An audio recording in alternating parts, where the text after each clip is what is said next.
Hello, YouTube vlogs. Welcome back to another video. So we have the new banners coming to 2.0 with Inazuma's arrival. Kamisato Ayaka with her 4-star characters, and also the MISTSPLITTER's Reforged along with Skyward Spine, and 3 Vonius weapons, Stringless, and Sacrificial Greatsword. I'm going to go over my thoughts on whether these are worth your Primogems, just in general if they're worth it, right? If you are considering pulling, why you would pull, in what situations it'd be worth it, right? So let's go over the character banner first, all right? So obviously, if you want Kamisato Ayaka, it's a no-brainer. This is the banner for her, right? I don't think I need to discuss the 5-star characters. Let's go to the 4-star characters, though. This is Yanfei's second rate up. The first time was her first introduction. It was in 1.5 on Xlice's rerun. That was the first time that she appeared in the game. If you want to grab constellations, we can discuss that after we go over the other 3, right? So, Chongyun and Ningguang. I feel like for these 2 characters, the last time they were rate up is in 1.3, and they've only been rate up twice, 1.1 and 1.3. So it's been a while.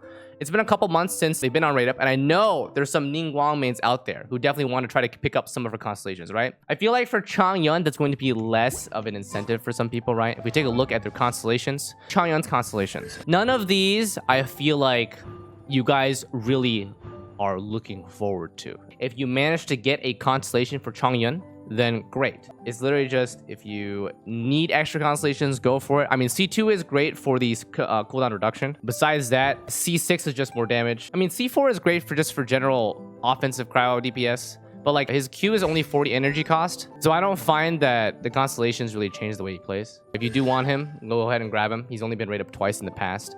I haven't really been seeing many people like look forward to his banners. So if you decide you need him, go for it. Let's go over Ningguang though, right? Because Ningguang is one of those characters that I feel like people would actually be incentivized for. Ningguang's constellations, if you're doing a main DPS Ningguang, especially if you like grab like Zhongli, right?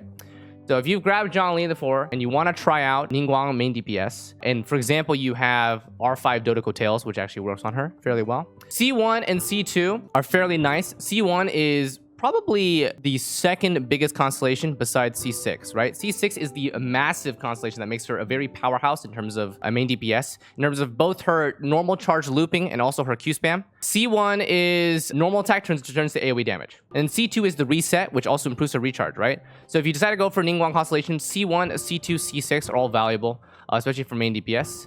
C4 is resistance for your characters, doesn't really improve damage, right? And then C3 and then C5 are +3 levels on E and Q. So if you decide to go for constellations for Ningguang, if you don't have any constellations and you want to grab 1 and 2, I feel like it'd be fine. If you're close to C6, then C6 would be a big upgrade, especially for main DPS. So those are those 2 characters, and then we're going to talk about Yanfei really quick. Hey, Twitch chat, are any of you guys going for Yanfei constellations? Actually, a decent amount. Because I'm reading my chat, right? And like, you know, a lot of you guys are saying nopers. But I feel like a good solid 30%, 40% are like, yeah, I want constellations for her. So on the topic of Yanfei, if we're taking a look at her constellations, right? I have made a guide on her when she was first released on Zhongli's rerun. So yeah, if you're planning on pulling for Yanfei and you want to know a little bit more about her constellations, you can check out my YouTube video on her. But in general, C1 is just charge attack stamina reduction and also increases resistance, right? And then this is the crit rate one at C2. C4 is the shield one, and then C6 is maximum Scarlet Seals, which doesn't really like matter too much. So in terms of constellations for Yanfei, the first 2 are actually the only ones that I would really recommend you go for. C4 and C6 are okay and nice, but they're not as impactful as C1, C2. Especially if you are like a Yanfei main DPS player, I don't think it'd be bad to have Ayaka in your roster if you get her 5-star anyway. All right, so that should wrap up our discussion on the character banner. So TLDR for this character banner, constellations are all great for these characters. C1, C2 for Ningguang are very nice. C1, C2 for Yanfei are very nice. Additional constellations for Chongyun make him stronger. And if you are planning on pulling for Ayaka, I wish you the best of luck, okay? Let's move on towards the weapon banner. And this one, I think we can discuss a little bit about, right? MISTSPLITTER's Reforged. I'm going to pull it up on the screen. This is MISTSPLITTER's Reforged. It is a 674 attack weapon. That means it's 48 base attack. Its secondary stat is crit damage, and it scales from 9.6 to 44.1%, all right? The passive gains a 12% elemental damage bonus for all elements and receives the might of the MISTSPLITTER's emblem, all right? At stacks 1, 2, and 3, which you can see right here, the MISTSPLITTER's emblem provides an 8 8, 16, 28% elemental damage bonus for the character's elemental type. So the character will obtain 1 stack of the emblem in each of the scenarios. So the normal attack deals elemental damage, which is 5 seconds for that 1 stack. Casting your Q, the stack lasts 10 seconds. And then when your energy is less than 100%, you have a stack. Okay, so each stack is calculated differently. So TLDR, this is an elemental damage bonus sword. And I think this is the first of its type. So not only do we get 44.1% crit damage, which is great because that makes it easier to maximize crit chance on all your substats for your artifacts, but also we get up to 40% at R1. 40% elemental damage bonus, right? That's basically equivalent. Imagine that as a cup, right? Because the cup gives 46.6% elemental damage bonus. But yeah, besides that, 12, 8, 16, 28%. I mean, I think that makes sense though, if you think about it, right? So normal attack deals elemental damage, right? This is non-physical damage. So yeah, so this definitely, I don't think this buffs physical damage at all. It is only for every element. So for infusion characters like Kaching and Ayaka, this will probably become the strongest weapon of choice. All right, so that is MISTSPLITTER Reforged. With this specific weapon coming out, again, as I mentioned, for sword DPS users, this will likely become one of these stronger weapons to choose from. Now, Skyward Spine. If you're pulling on this banner for Skyward Spine, we need to have a talk. That being said, I actually do need 1 Skyward Spine because I actually don't own a Skyward Spine. The reason why I want one is because for weapon test, yeah?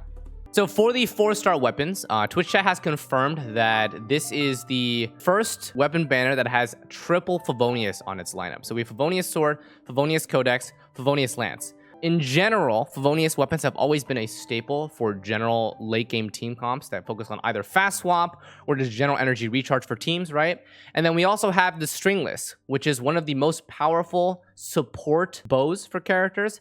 For example, Venti with Stringless right now, very strong. Fischl with Stringless, right? Moving on to the Sacrificial Greatsword. Sacrificial Greatsword is actually not bad on a couple characters, right? If you're looking for Sacrificial Greatsword users, Chang'en's a great user. Beidou is not a bad user. And I think in general, it's just an energy recharge one. So that means this weapon banner has 4 weapons that are energy recharge based.